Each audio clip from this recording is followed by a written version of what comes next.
आप सभी को सादर नमस्कार। जय श्री राधे राधे।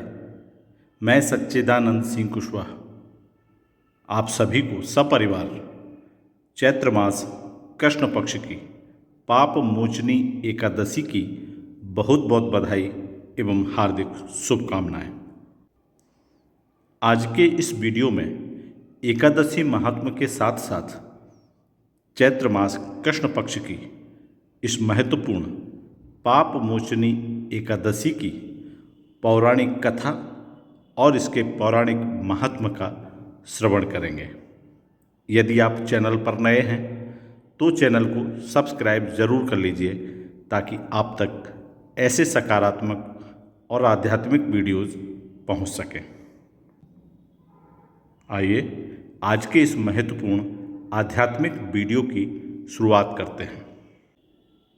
हमारे धर्मशास्त्रों में तप के अंतर्गत व्रतों की महिमा बताई गई है। सामान्यतः व्रतों में सर्वोपरि एकादशी व्रत कहा गया है।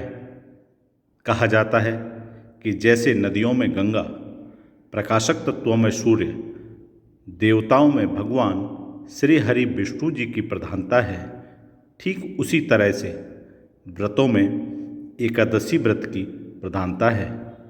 मान्यता है कि एकादशी व्रत के करने से सभी रोग दोष शांत होकर लंबी आयु, सुख शांति और समृद्धि की प्राप्ति तो होती ही है, साथ ही साथ मनुष्य जीवन का मुख्य उद्देश्य भगवत प्राप्ति भी होती है। इसलिए यथासंभव हम सभी को एकादशी का व्रत अवश्य करना चाहिए। आइए अब हम सब भगवान श्री हरि विष्णु जी के चरणों में अपना ध्यान लगाकर चैत्र मास कृष्ण पक्ष की पाप मोचनी एकादशी की पौराणिक कथा और इसके महात्म का श्रवण करते हैं। एक बार महाराज युधिष्ठिर ने भगवान श्री कृष्ण से कहा, भगवान, फाल्गुन शुक्ल पक्ष की आमल की एकादशी का महात्म मैंने सुना। अब चैत्र कृष्ण पक्ष की एकादशी का क्या नाम है, यह बताने की कृपा कीजिए। भगवान श्री कृष्ण बोले, राजेंद्र सुनो, मैं इस विषय में एक पापनाशक उपाख्यान सुनाऊंगा जिसे चक्रवर्ती नरेश मानदाता के पूछने पर महर्षि लोमस जी ने कहा था। मानदाता बोले, भगवान, मैं लोगों के हित की इच्छा से यह सुनना चाहता हूँ कि चैत्र मास के कृष्ण पक्ष में किस नाम की एकादशी होती है, उसकी क्या विधि है तथा उससे किस फल की प्राप्ति होती है। कृपया ये सब बातें बताइए। महर्षि लोमस जी ने कहा, नृपश्रेष्ठ, पूर्व काल की बात है। अप्सराओं से सेवित चैत्र रथ नामक वन में, जहाँ गंधर्वों की कन्याएं अपने किंकरों के साथ बाजे बजाती हुई विहार करती हैं, मंजू घोषा नामक अप्सरा मुनिवर मेधावी को मोहित करने के लिए गई।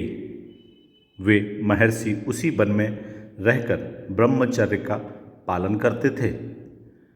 मंजू घोषा मुनि के भय से आश्रम से एक कोस दूर ही ठहर गई और सुंदर ढंग से वीणा बजाती हुई मधुर गीत गाने लगी। मुनि श्रेष्ठ मेधावी घूमते हुए उधर जा निकले और उस सुंदरी अप्सरा को इस प्रकार गान करते देख सेना सहित कामदेव से परास्त होकर बरबस मोह के वशीभूत हो गए।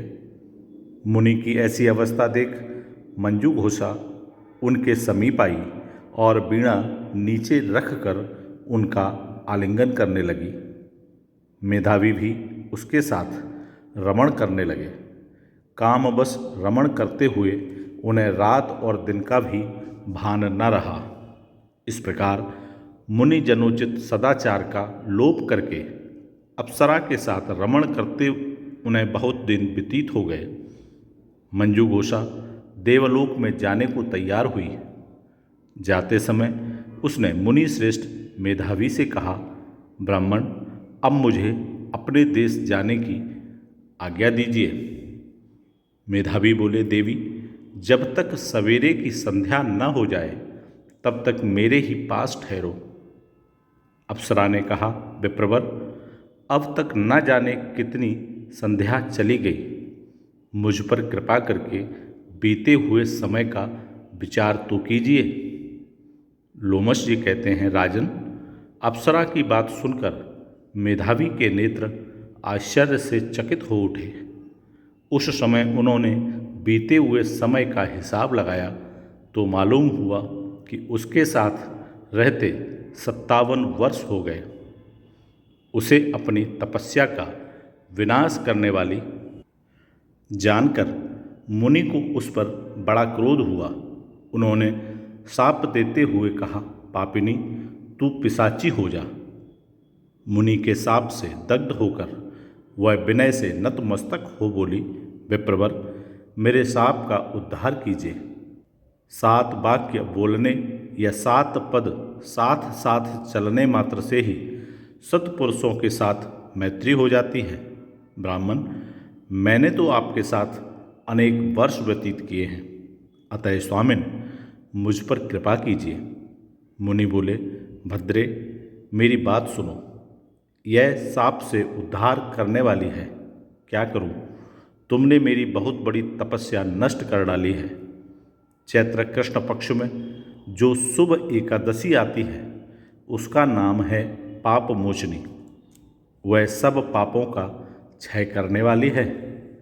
सुंदरी, उसी का व्रत करने पर तुम्हारी पिशाचता दूर होगी। ऐसा कहकर मेधावी अपने पिता मुनिवर च्यवन के आश्रम पर गए। उन्हें आया देख च्यवन ने पूछा, बेटा, यह क्या किया? तुमने तो अपने पुण्य का नाश कर डाला। मेधावी बोले, पिताजी, मैंने अप्सरा के साथ रमण करने का पातक किया है। कोई ऐसा प्रायश्चित्त बताइए जिससे पाप का नाश हो जाए। च्यवन ने कहा, बेटा, चैत्र कृष्ण पक्ष में जो पाप मोचनी एकादशी होती है उसका व्रत करने पर पाप राशि का विनाश हो जाएगा। पिता का यह कथन सुनकर मेधावी ने उस व्रत का अनुष्ठान किया। इससे उनका पाप नष्ट हो गया और वे पुनः तपस्या से परिपूर्ण हो गए।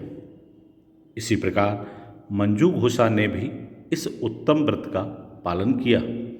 पाप मोचनी एकादशी का व्रत करने के कारण वह पिशाच योनि से मुक्त हुई और दिव्य रूप धारिणी श्रेष्ठ अप्सरा होकर स्वर्गलोक में चली गई। राजन, जो श्रेष्ठ मनुष्य पाप मोचनी एकादशी का व्रत करते हैं उनका सारा पाप नष्ट हो जाता है। इसको पढ़ने और सुनने से सहस्र गोदान का फल मिलता है। ब्रह्महत्या, सुवर्ण की चोरी, सुरापान और गुरु पत्नी गमन करने वाले महापातकी भी इस व्रत के करने से पाप मुक्त हो जाते हैं। यह व्रत बहुत पुण्यमय है। इस प्रकार इस पाप मोचनी एकादशी का महात्म और उसकी कथा का श्रवण कराया गया। हम सब भी अपने जीवन में एकादशी व्रत का पालन अवश्य करें। हम सब पर परमात्मा की कृपा हमेशा बनी रहे। हम सबके घरों में सुख, समृद्धि, सफलता, संपन्नता और प्रसन्नता का हमेशा वास रहे। इन्हीं शुभकामनाओं के साथ फिर मिलूँगा एक नए वीडियो में। तब तक आप सभी स्वस्थ रहें, हंसते रहें, मुस्कुराते रहें। जय श्री राधे कृष्ण। ओम नमो भगवते वासुदेवाय।